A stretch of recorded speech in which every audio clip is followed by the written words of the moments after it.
Hey everybody, welcome to Craft Quest. This is Ari. I'm a blogger, writer, and today we're going to be talking about character arcs and development. Maria. Hey guys, it's Maria, writer, blogger, craft quester, all around crazy person. Everyone probably already either knows. For those that don't, hello, and on to Megan. Hi, I'm Megan, writer, blogger, book reviewer, part of Inkwell Council, freelance editor. I don't know, just a bunch of stuff in one title. Justine, go ahead. Hi, I'm Justine, YA writer, blogger, occasional blogger, sort of whenever I feel like it, blogger, and part of the Inkwell Council, where we give edits to people for free for, with a monthly lottery. So that's what we do. That's me. That's all I've got. All right, guys. So today we're going to talk about character arcs. So we might as well get started. What is a character arc? Megan. Okay, there we go. Okay, I'm gonna put a character arc in the most simplest definition because it's pretty much where your character kind of begins and grows and ends through either a story or multiple books or however you want to do it. So the whole point of a character arc is to see some kind of growth or arc, as the thing implies, from when we first meet the character to where the character eventually ends up. I would say when you're doing a character arc, it's definitely you want to see like not necessarily a growth, but some sort of change in the character, whether or not they become like they should be having some sort of a personal journey throughout the story. And that personal journey should either take them to be choosing that they are right about what they, their ideals or whatever, or changing their ideals. You usually end up going through some sort of alteration in your personality, but sometimes that alteration is just becoming okay with who you are, if that makes sense. Ari, go.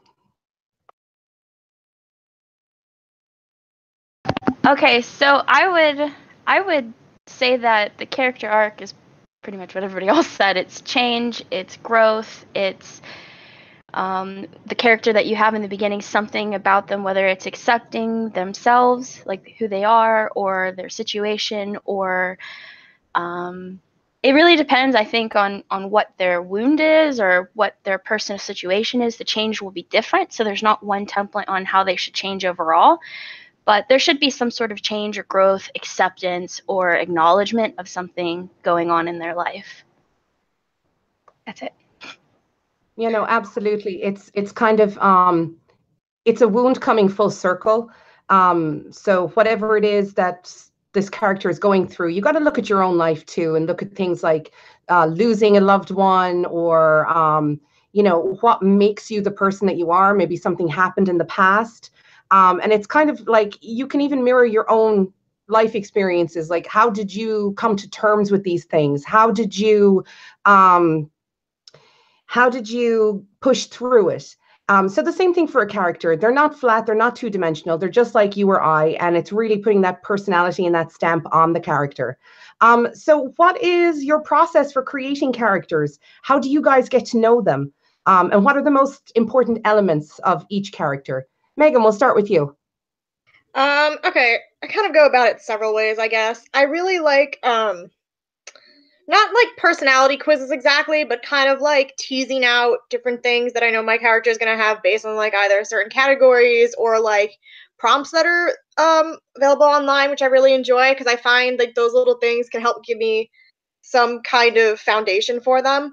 I also tend to, when I want to create a character, have in my head already, if I'm going to make them, like 2 or 3 things that I definitely know about them that I want to use. Whether or not that changes or whether or not that moves as I write the story, I mean, that's all up in the air. It's usually like the key foundational things that I definitely know that I want them to be. Whether they have like a complicated past, whether they're like on their own, maybe they're really close with their sibling, maybe they're not, like these little things that I know are going to be the foundation for what they wind up being. What was the other part of the question? I know there was like two. How do you get to know them, and what are the most important elements? Okay. I'd say the most important elements for me to like start a story is I like to have, I guess, not all of the motivation of a character, but at least I want to know like what their drive is going to be going in.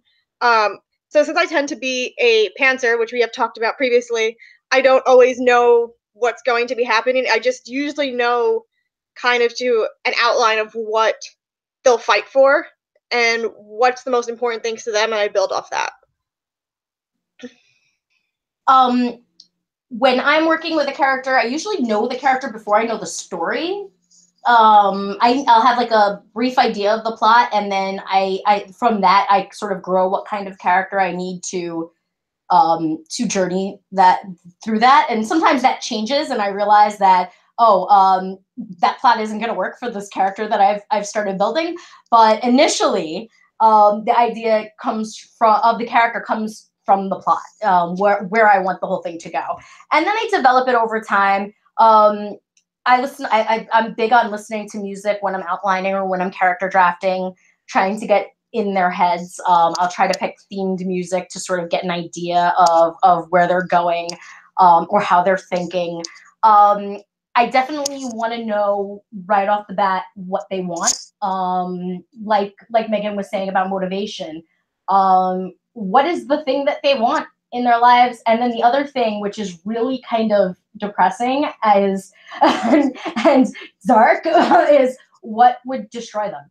And that seems like a horrible thing to think about, but when you're creating a character, you need to know their limits. And deciding or getting to know what this person that you've created, what would bring them down, is how you sort of craft the rest of the story. I mean, you know that character needs to go through drama and needs to get right up to their breaking point to change. And so a lot of times that will, that you'll throw them into that. Sometimes you won't get them quite there, but you'll get them fearing it. And that is enough to create this conflict. Another thing that I do, and this is my absolute favorite thing, and it's sort of weird, although I think all my process is weird, is that I like to fanfic my characters. So as I start building the characters, I'll like find some random prompt online, and then I'll just write a little like drabble about whatever that prompt is, starring A, B, or C character, or sometimes combinations. And then I'll just sort of like see how they interact, or how I end up like making them interact usually ends up dictating who they end up becoming. Like I'll have them going back and forth, and I'll surprise myself with a line of dialogue, and I'll be like, you know what? That character really does need to be that way. And it'll influence the rest of the story, the actual story. And it's how I grow them into like legitimate people in my head.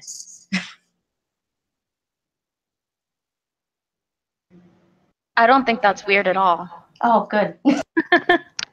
Maria kind of made me do that once. She had me write some fan fiction for her favorite couple, just so you know, and it totally turned the tables. Like, I was like, wait a minute, this chemistry is way better. Maybe this is a good idea.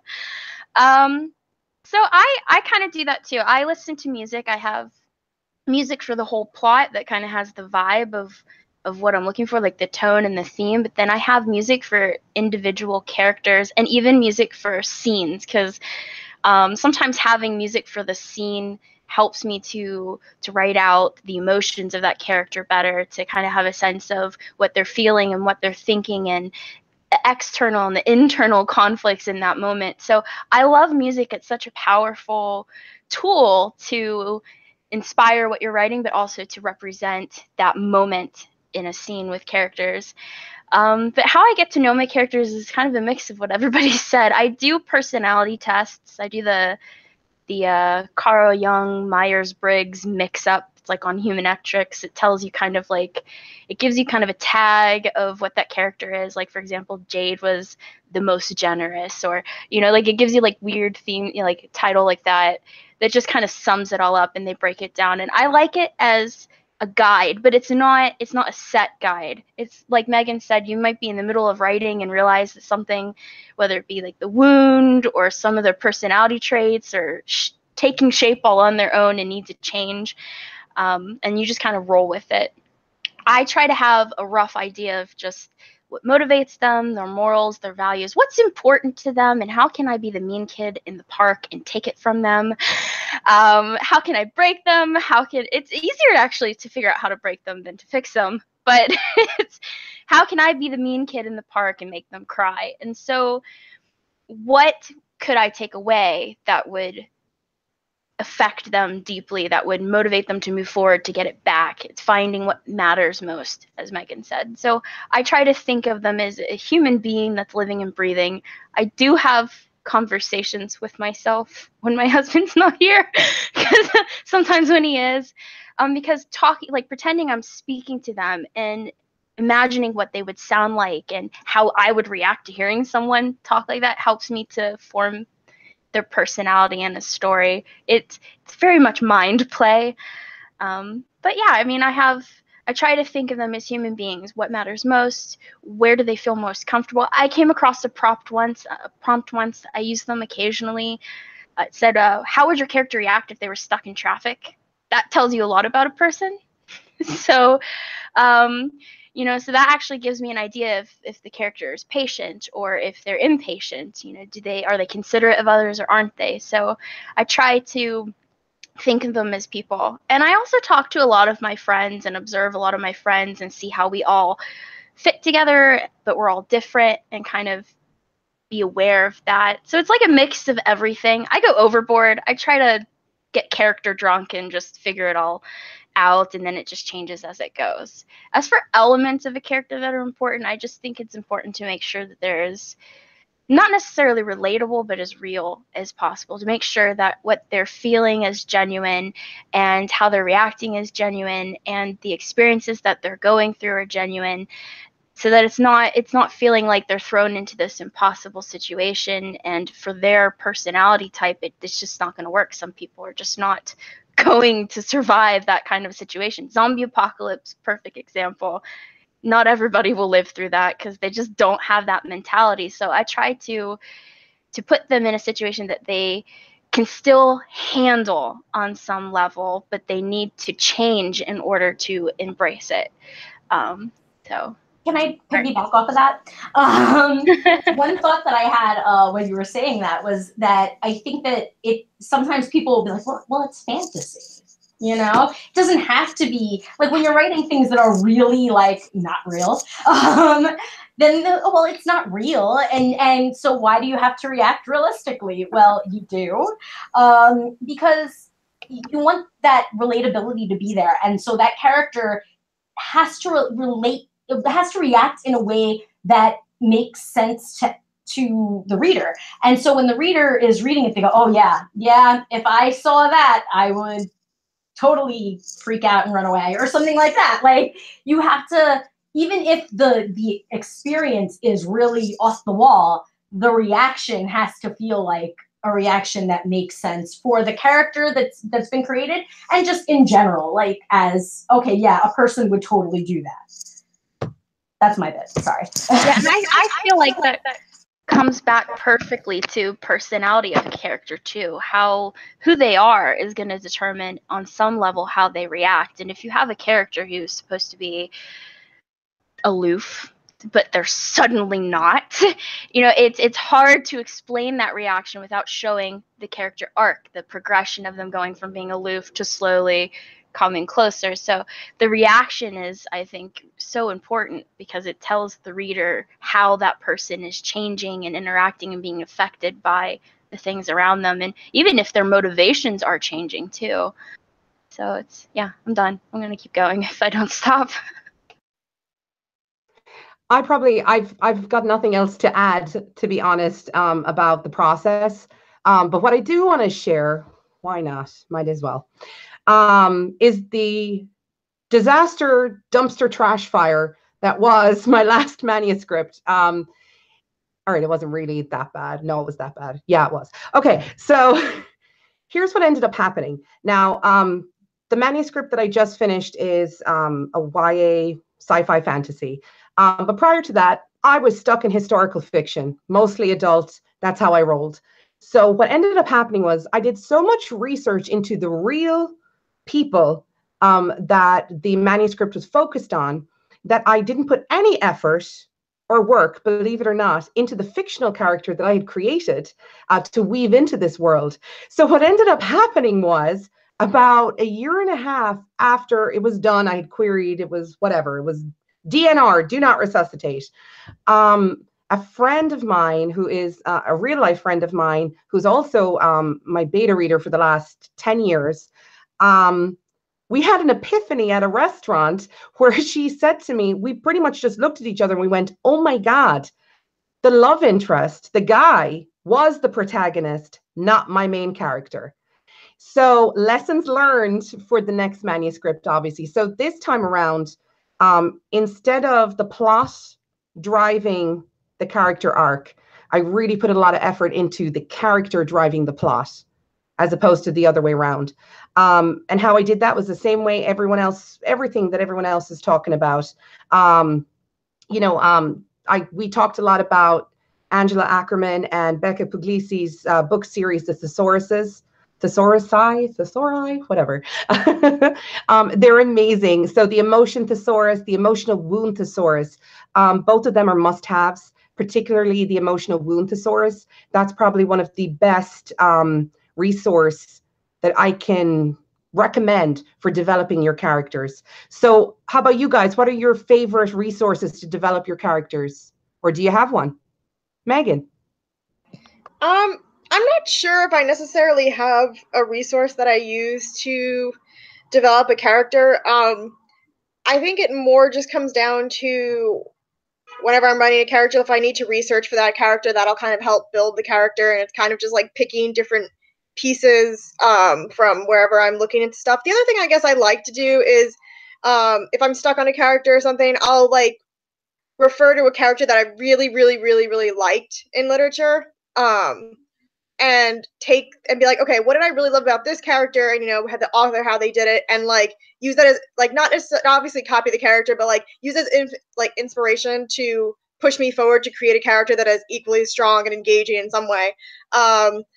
Yeah, I don't have too many resources to recommend, but the book that you're recommending sounds pretty good. So, it might be worth checking out in the future. I sometimes find myself I definitely don't have like a solid resource that I use like those books, but I've heard about those books, and I sort of like poked around in those books a couple of times because I don't own them, but someone I know owns them, and so I played in them for a little bit, but I haven't really dove into those, so I do need to grab a copy. But one of the things that I do often is like Megan said, sometimes there are characters that we love. And one of the things that I tend to do, because I'm a huge fangirl, and Megan is too, she'll attest to that. Some worse than others, but so because I'm a huge fangirl, I have a tendency to dive pretty deeply into other people's characters. And while I won't take whole chunks of their characters, I will take sometimes I'll find the things that I enjoy or the things that pull me in about a certain character and use that, like Megan said, as sort of a model to grow with. So if I find something engaging, I'll go, I really want to build a character that has that engaging aspect. And the rest of it will probably be totally different. But that little piece is the thing that will basically springboard the character. It's the thing that I find that helps to inspire it.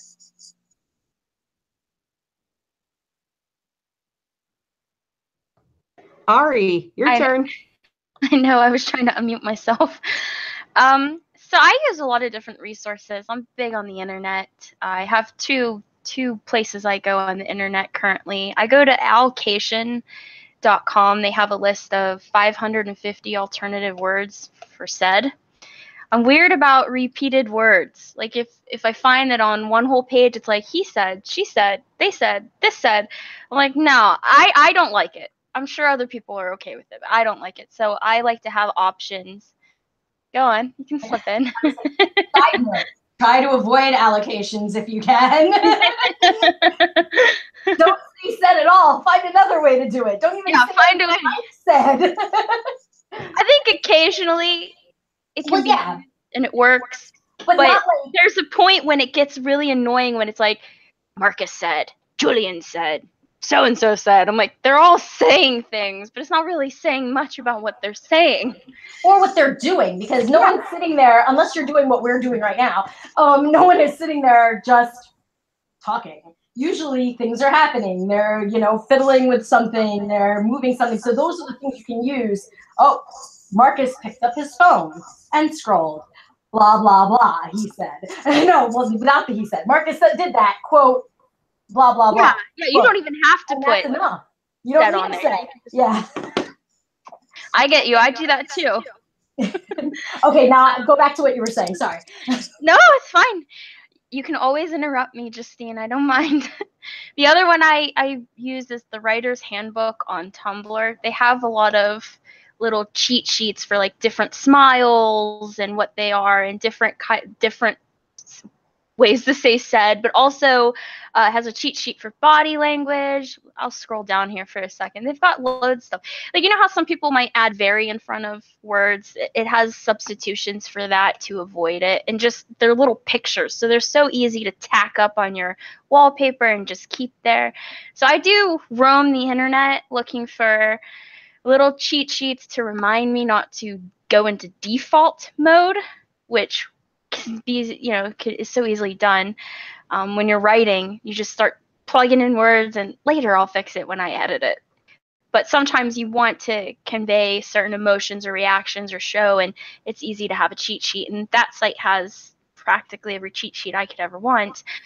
Pinterest is also good for that. I actually have boards. If anyone wants to follow me on Pinterest, I have whole boards of writing prompts and character prompts and vocabulary things like to boost your vocabulary. Pinterest is awesome. I made a Pinterest for Craft Quest, by the way. I forgot to tell everybody. Oh. So add to it. I think mine is Inkwell. The Inkwell one is because no one else pins in Inkwell, but yeah. I love Pinterest because it's so visual.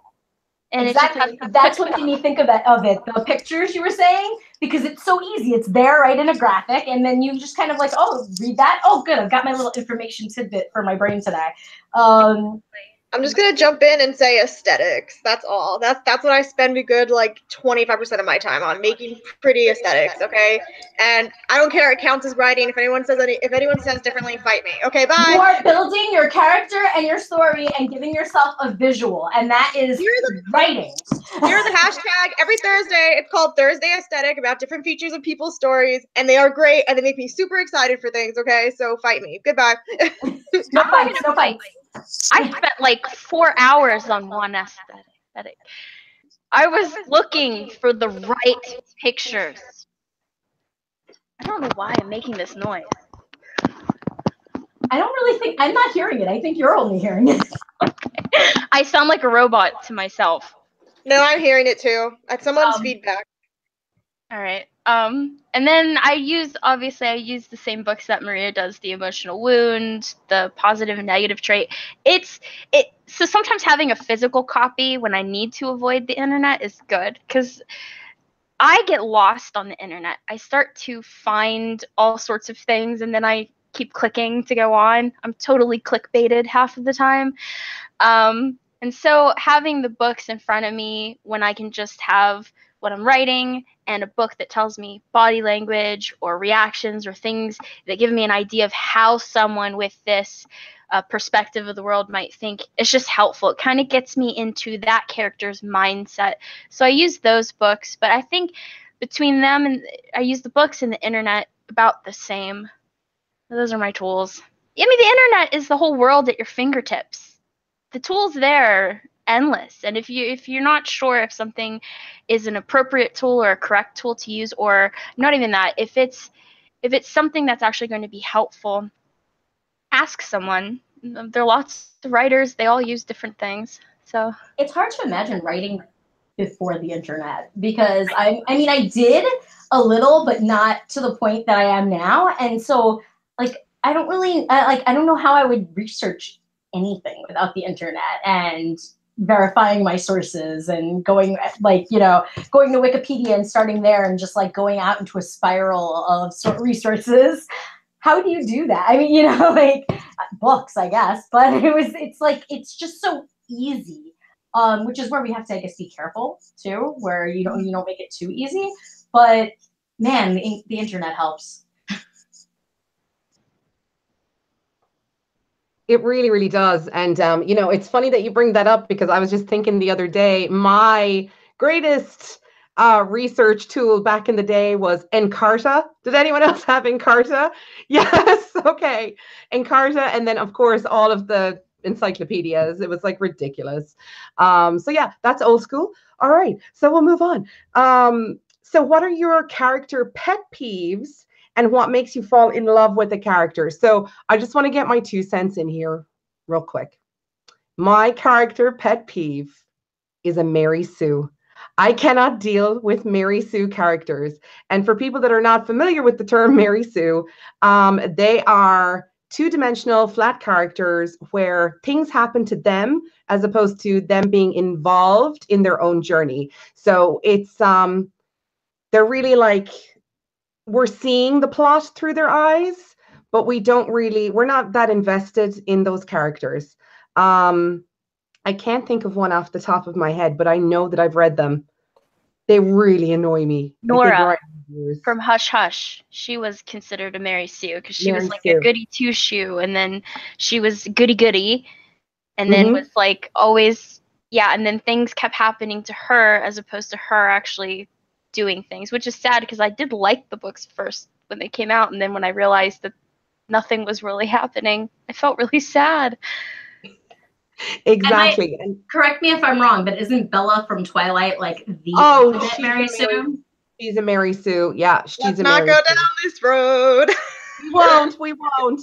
Because we could keep going. Because now that you've said Bella, I've got another one, but we won't go there. But yeah, so Mary Sue characters, they're also perfect. They've got no wounds.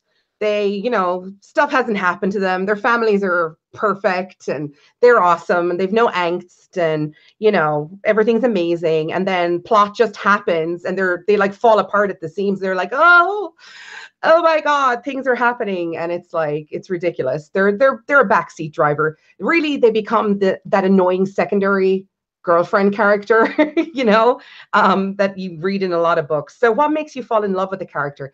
Okay, I am very guilty of falling in love with the villains in most books.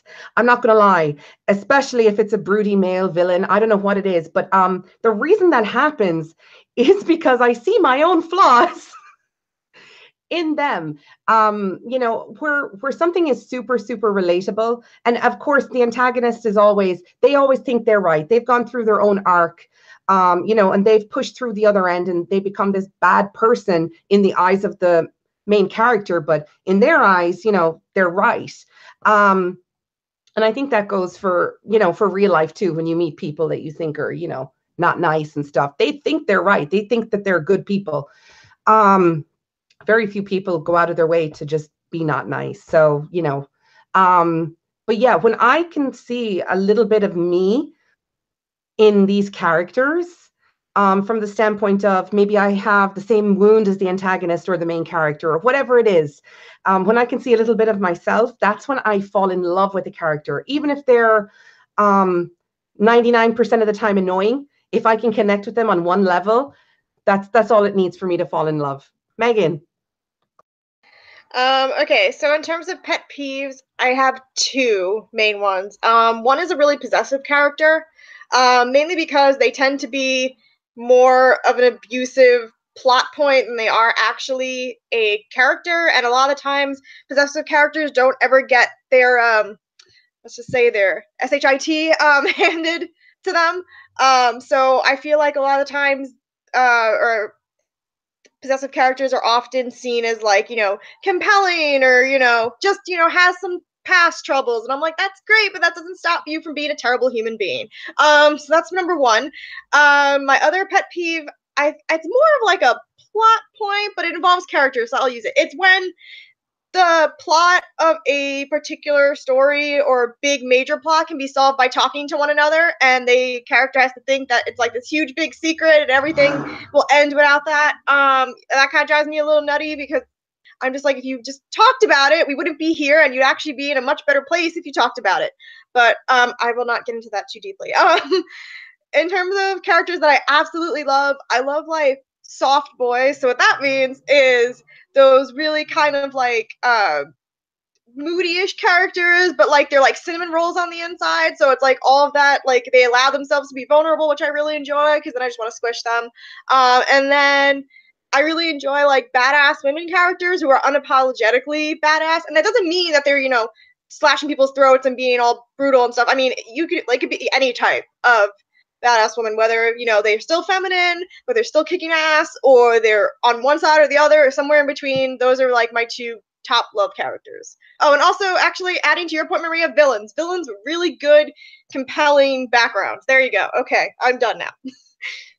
I had to learn a big lesson in the last book that I wrote, because the first book that I wrote is a kick-ass female lead, and literally a kick-ass female lead. She's like the person with strength. She has like enhanced strength, enhanced physical skills, and everyone else is weaker than her.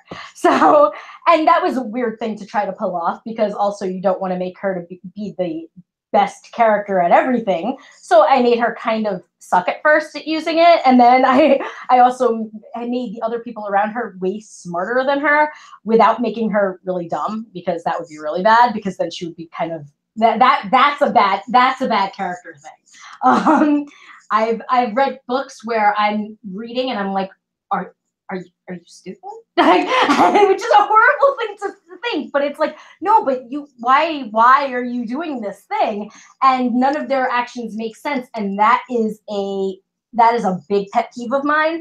But because it's just like, but if you had a brain, then you would know to do this thing. So when I picked up my next book to start working on, I had this badass character, and now I had a book that was a rom-com. And I wanted to have a badass character still, because I enjoy badass women, but I had to make sure that she didn't actually kick ass, which was a weird, as strange as this may sound, it was like a weird adjustment for me. I wanted to make her punch people. I mean, I was used to this like physical story, and now I had these people who were talking, and she had to be as tough with her mouth as she was, as Jacqueline, my previous character, was with her fists. And so those are the kinds of characters, though, that really I fall in love with. I love myself a snarky, sarcastic, tough woman. Can't imagine why. And, well, Megan's making the face, but I would do that too. Like, draw a halo. You know why. You know exactly why, because who's the main character of your rom-com? Basically Megan. Anyway. And let's see. So that's one thing. And then the other thing that I love in characters is the I actually don't really, I like the soft cinnamon roll guys, I do, but in a male character, I tend to like men who find their way to cinnamon rollness, if that makes sense. I like the tough characters, the tough nuts to crack. I like the characters who are like Maria's main male character in her story that she just finished working on, who aren't out and out nice at first, but aren't like abusive and mean and terrible, but just you grow with them and you get to know they find their gentleness as the story goes on. And so but I do like that journey there, where they might not be the nicest people off the top,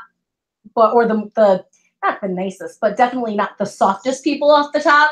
And then as things go, that you can see the positive sides to them.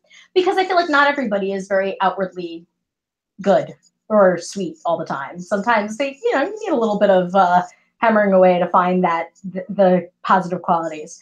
As far as pet peeves, like I said, one of them was the thing where you kind of wonder where their brain went when they do certain things. I had a big problem. Don't get me started.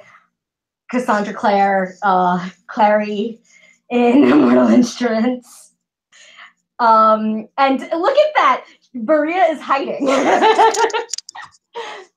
I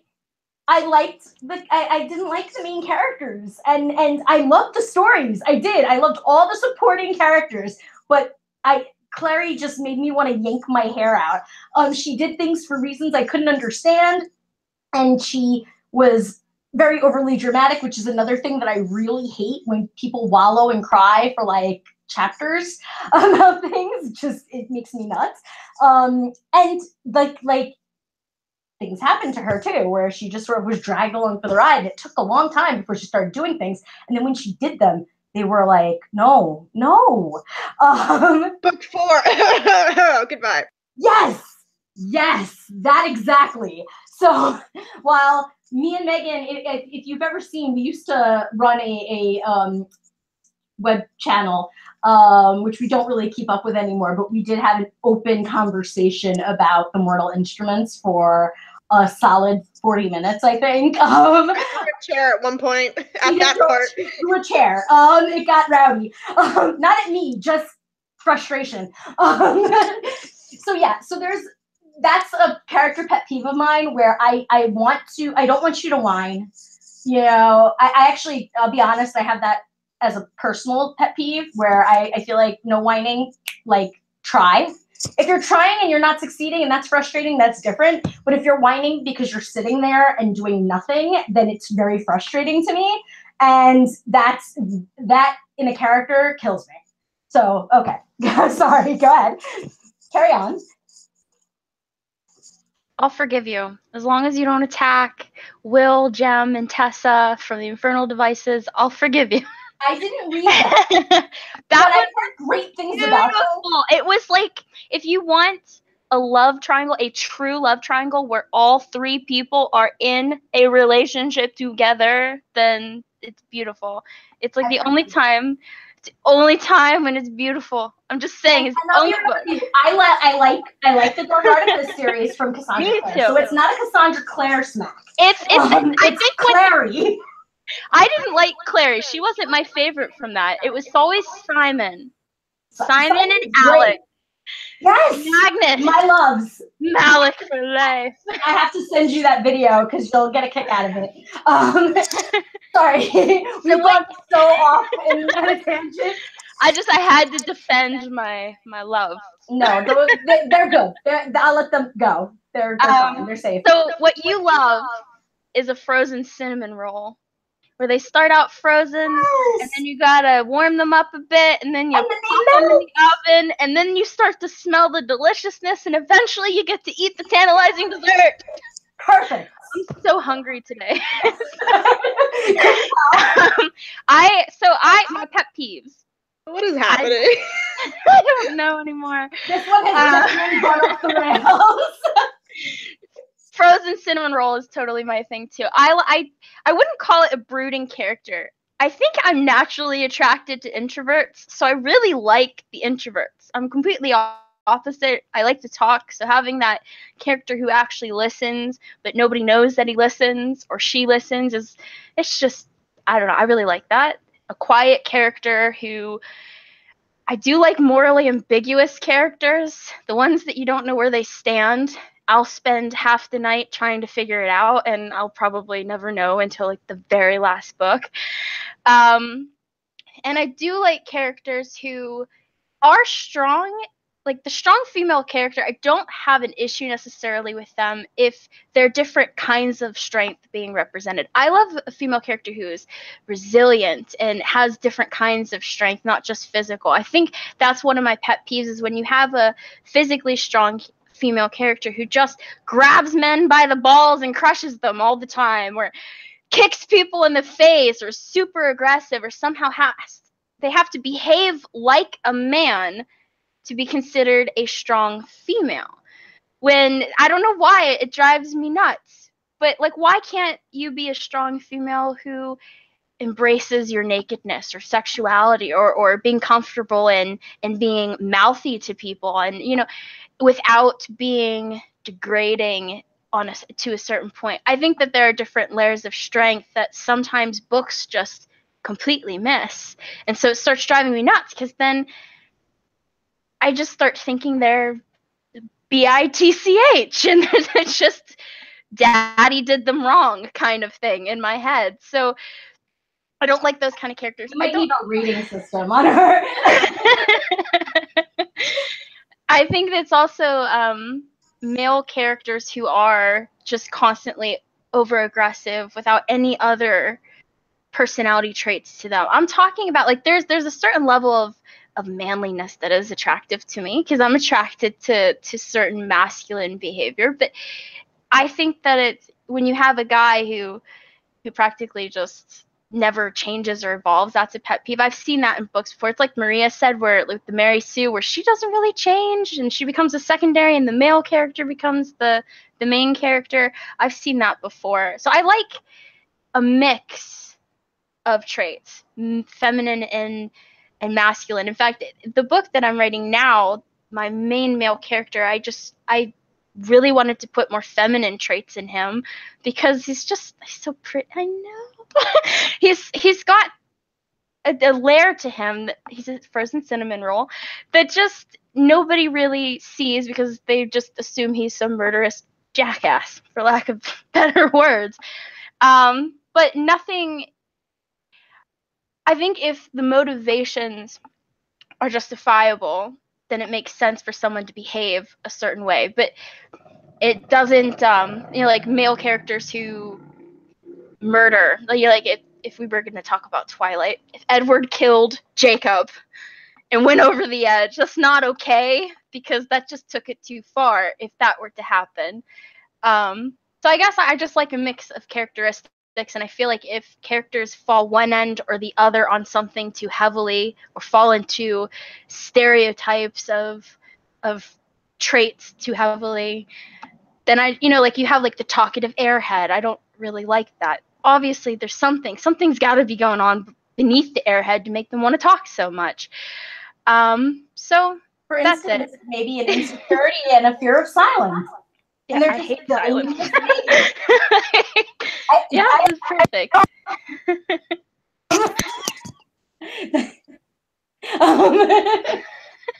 I understand that.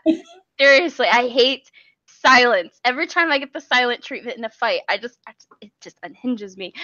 I will keep talking until you say something. Fill it in. I'll just talk for you. So I just like a balance in my characters. If I feel a character is just one trait instead of a combination of traits that work together, because obviously you're more than just your anger or frustration. You're more than what happened to you. I find that there are just some stories, they just lump it into like the one trait, and that's what they focus on, and I feel that you just lose the complexity to that. And villains. I love villains. So yeah, that's it. I'm done talking. Go. Hurry. You're so funny. I can't. So the reason that I was like hiding when you mentioned Clary is because Ari was shocked to discover that I had never read anything by Cassandra Clare. So Blasphemous. I know. So she let me reading The City of Bones. And I got about halfway through and I put the book down and I messaged her and I was like, I can't deal with this Clary chick. So I was laughing. I was like, stick it out for Magnus. Stick it out for Magnus. Yeah, I still haven't gotten to Magnus. I'm like, I don't know if I can deal. She does have a point though. Magnus and Alec and Simon are what I read the books for. That was my whole argument when Justine did the same thing. And I went back, I know, but trust me. And that was how she continued. I texted her so many times while reading City of Bones. I was like, no, I can't. And she was like, no, wait, hold on. Hold on tight. You'll get there. So I'm going to keep going. I really, really am. I promise. I think So, if you can't, go back and read the Infernal Devices or read ahead to the Dark Artifices, because you get all those characters in most of those. Well, not Simon in the back ones, but in the other ones you get mentions of them. So, you know. Okay, I'm going to stick it out. I promise. All right. So we actually have 2 questions from Twitter. This one is from Hannah Lee Jarvis. And this one kind of blew my mind when I read it a little bit. It's like, what came first, the chicken or the egg? So, is character development just an underlying thread of the plot, or is it the whole reason the plot exists? Aha! I don't know. So on to Megan. Of course, I'm the first one to have to deal with this. Okay, so the first thing I thought when I read this question was, this is the chicken and the egg problem. I don't know if my answer is going to be helpful, but I'm going to try. So, I think that regardless of your plot, one of the effects of the plot is to have a character arc to some extent.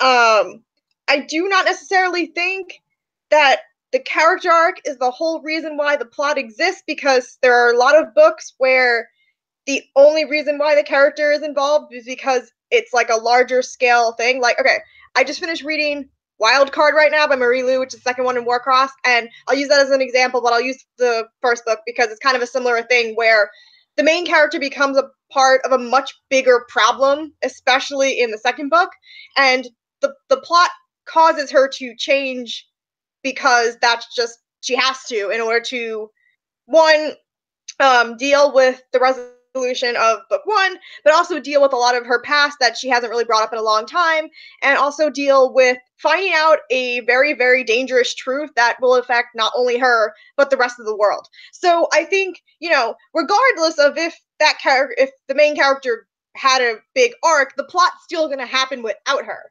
It's still going to be some big thing that will happen regardless of if she intervenes or not. I also think that depends on what kind of story you're writing, because there are definitely character-driven stories where the arc is pretty much also the plot, or rather, like, the plot pushes the character arc along. So that's kind of like a weird situation. And then there are stories where, like, Marie Lou's would be Cassandra Clare and Marie Lou, everything's jumbled now, where Marie Lou's story would be a very heavy plot-driven story that the characters all get kind of thrown into.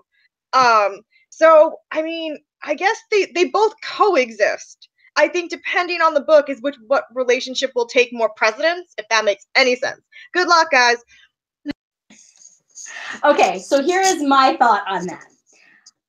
A plot can be really, really awesome in concept, and if the character does not work, the plot will not work.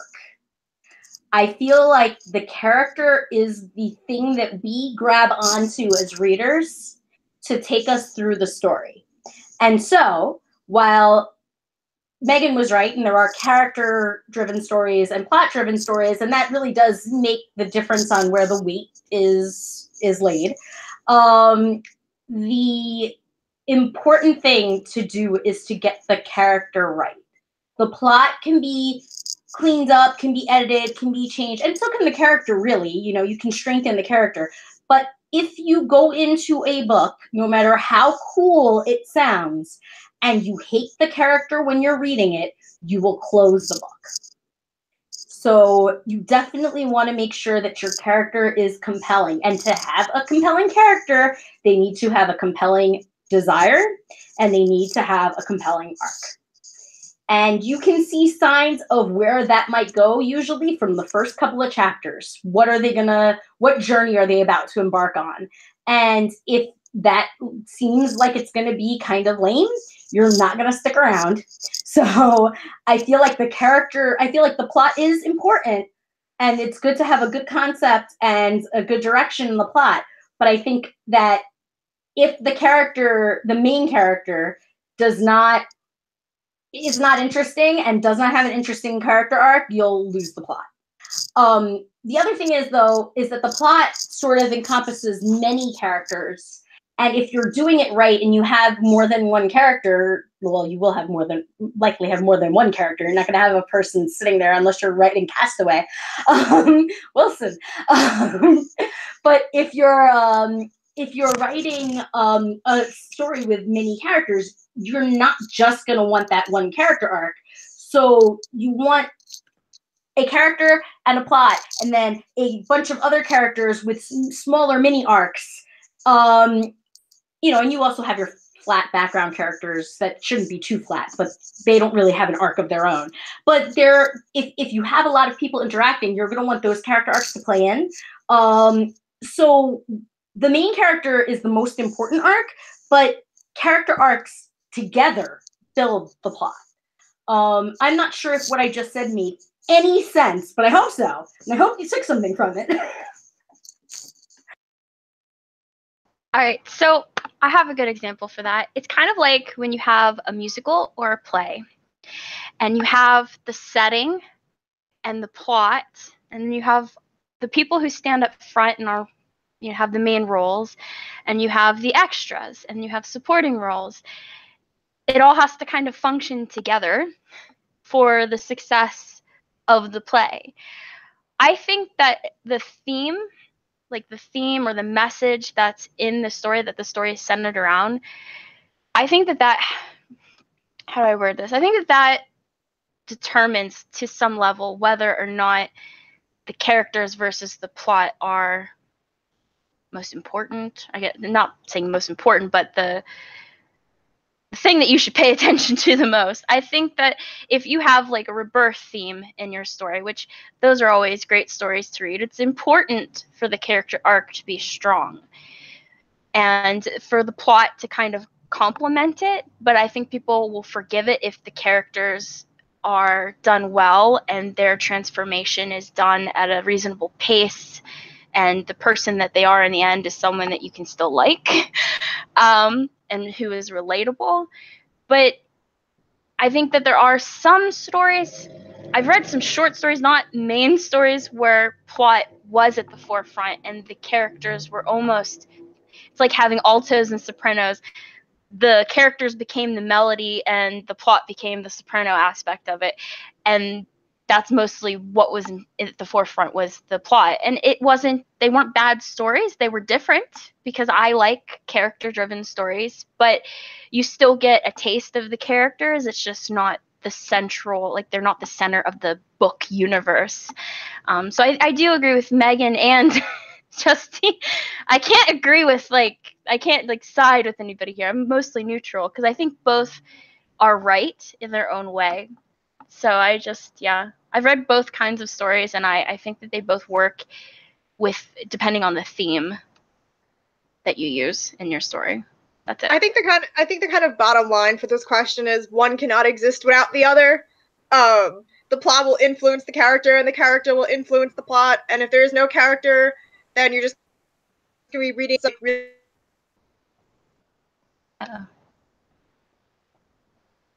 And we lost the mid-sentence. Can someone take a picture of her face? Aww. Oh, Megan, I feel bad. I screenshot her. You're mean. You're mean. Aw, she's gone. For sure. Who's on us? Man.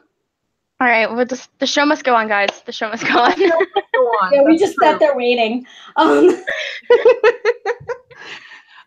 think where Megan was going was absolutely 100% right.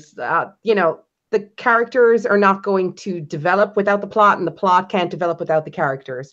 And I think the key to all of this is to ensure that the characters that you create have a story, have a purpose, that there are personal stakes as well as external stakes of what's happening in the plot, things that they will personally lose, things that will personally destroy them if certain things happen in the plot. So they go hand in hand. They're definitely a marriage.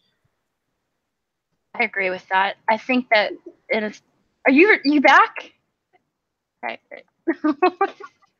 Yeah, sorry. I don't know what happened. It just cut off. So sorry. If everyone froze. Oh no, she's gone again. I can't. I'm back. Okay. Hi. Just so you know, Ari took a picture of you in freeze frame. Great. Great. I love it. Please burn it. Thank you. Please burn it. She's just gonna hold it for blackmail purposes 5 years from now. It's all good. Don't worry about it. Great. I'll sell it when you're famous. I'll sell it when you're famous. Oh, thank you.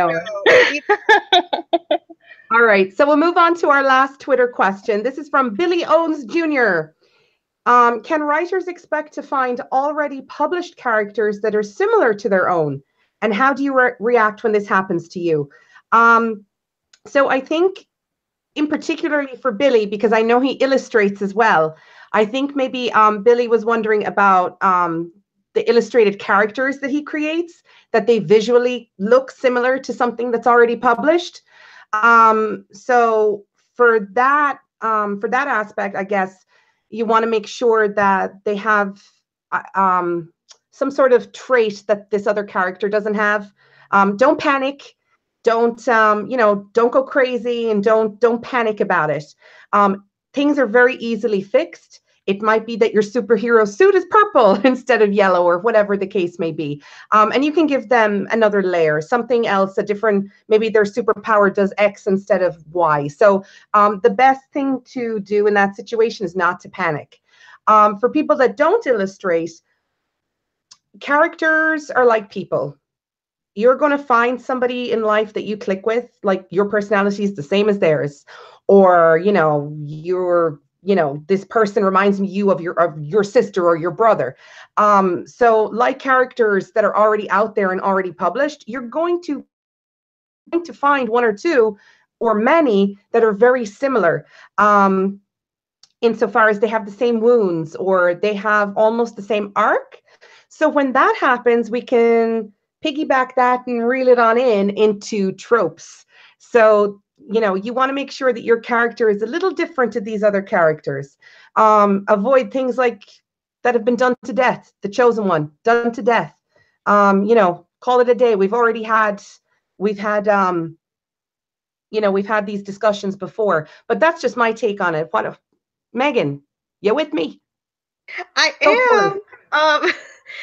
Okay, so I mean, I'm gonna echo Maria's point here. Like, if you see a character that reminds you of one that you're doing, or in a published book, like, don't panic, because I mean, one, there are always gonna be traits, I think, that you will find and connect it back to the character that you're creating. I think maybe the time to worry is more so if there are some plot points or things that are very similar to a published book, because then it might be you have to do more of a revising, just because you don't want that kind of trouble on your hands. But I mean, you're gonna run into characters that have similar traits across the entire publishing industry. You're gonna run across characters that remind you of other characters. I mean, that's kind of why you like the certain characters that you do, or you're drawn to books over another. So I wouldn't panic. I mean, I would take what you think makes your character unique to you and see if that makes it stand out in comparison to the character you are panicking about. If the answer is yes, then I say go for it. Or if you're still worried, have people read it. Be like, does this remind you of anything? And find out. I mean, the whole point of writing is having people read things and critique it, and you get that advice back.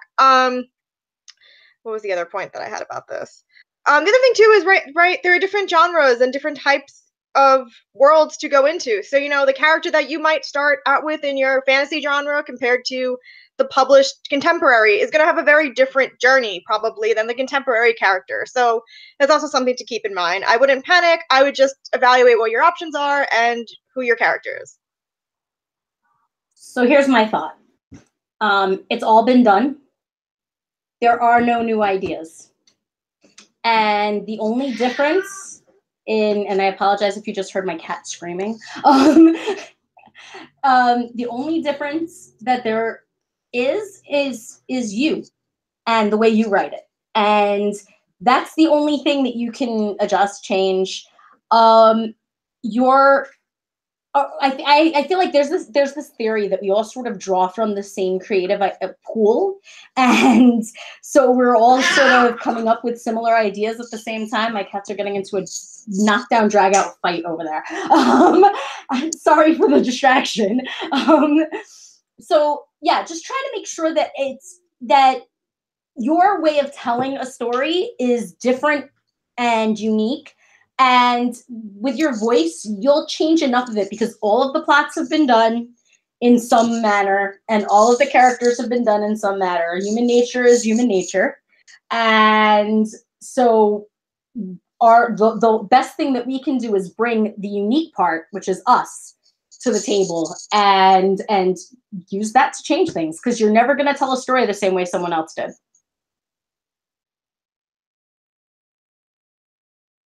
I agree with that wholeheartedly. In fact, I recently had a bump in with that, if it makes anybody feel better. I was reading A Court of, what is it? Thorns and Roses? I always want to say Roses and Thorns. And I got to the part with Rise. I think that's how you say his name. Is it Reese? Is it Rise? Maria? I can't hear you. I call it Reese. Okay. And I was like, he has some similarities to my character. And I had a moment of, oh my God, no, this can't be happening. But then as I thought about it, I thought about the ways that my character was different and not similar to that. And I'd never read these books before. So it's like a perfect example of you're going to see that there are some similarities among characters. There's no getting around that. I mean, I watch a lot of anime, and at some point, all of the dudes just start looking the same. They just have different hair color, or their personalities are what makes them stand out. It's like, I can't tell you how many times I've seen them with red hair and red hair, black eyes, but they're all different characters. And it's because there's only so much variation and differences you can do. You just have to kind of play Yahtzee with it, or just kind of throw it together and kind of come up with a way that they stand out. It's okay if they are similar to other characters. It's only natural because we're reading these books, so we're picking up on all these different ways that people look and how they act and how they think, and it's okay if they're similar, as long as you're not stealing them and then just giving them a new, like a new face. Like, that's when it's wrong, when you're taking away like words that only, I don't know how to describe it, but there's a difference between an appreciation of that character and traits they may have that are similar to yours, and then outright copying them over. And so I think that, especially with new writers coming in, don't get worked up over whether your character is similar or not, because we all share some kind of similarities, but I'm not copying you and you're not copying me. We have things that make us different. And so focus on what sets your characters apart from those characters instead of how they're similar. I'm done. It's the most succinct response I've given so far. I love it. It's funny because we're here talking, and I know that we're just after 6 o'clock, so we'll wrap up with the giveaway.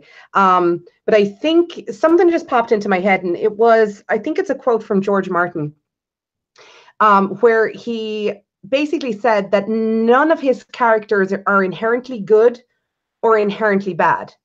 So, even though we love the hero, we'll just say Jon Snow because we love Jon Snow.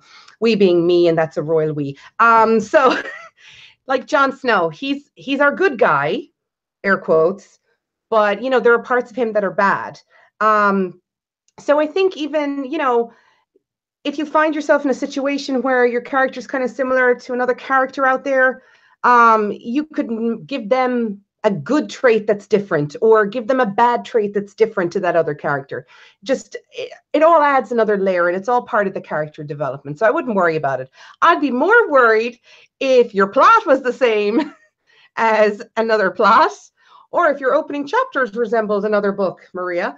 So anyway, we're just going to... That made me curious. Anyway. Or dialogue. Let's not forget dialogue. I've actually come across a book where the plot was not only similar, but there were actual pieces of dialogue that were almost word for word.